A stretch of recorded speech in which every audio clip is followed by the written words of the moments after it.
pour fabriquer un mur de caisson avec du MDF. Bon, ben c'est assez facile. On s'est pris du MDF de 5/8 de pouce d'épaisseur. Parfait. Ça se vend en feuille de 4 par 8, ça. OK? On l'a débité sur le banti. En ce cas-ci, on s'est coupé des moulures de 6 pouces de large, puis on en a coupé aussi de 8 pouces. OK?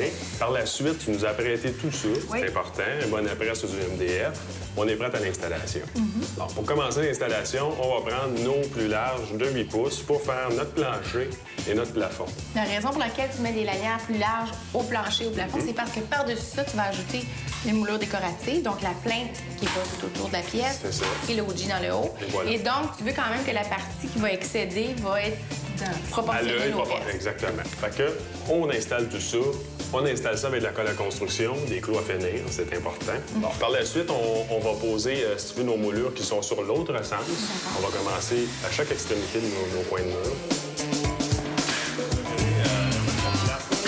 Une fois que nos deux extrémités sont installées, on va mesurer tout ça. On va essayer de diviser, si tu veux, le plus également possible nos caissons. Si on a de l'ameublement, on peut se fier aussi à l'ameublement, si tu veux, pour venir centrer nos caissons. C'est à notre discrétion. On peut ajuster d'un pouce ou deux C'est pour ça. que le lit soit bien centré si on veut, mais grosso modo, pour un beau look, on veut que ce soit quand même assez égal. Le plus proportionné possible. Il nous reste juste après ça nos autres petits morceaux pour venir séparer, si tu veux, 1/3, 2/3 nos caissons.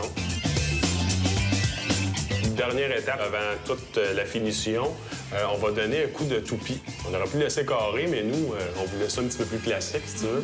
Fait qu'on s'est pris une toupie qui va donner une moulure en forme de gorge, puis on va venir la passer à l'intérieur de nos caissons, vraiment pour donner un beau fini, nos coins ronds. Ça va faire une super belle finition. Il ne nous reste plus qu'à sabler ensuite, si tu veux boucher tous nos pores partout, nos clous puis nos ouvertures.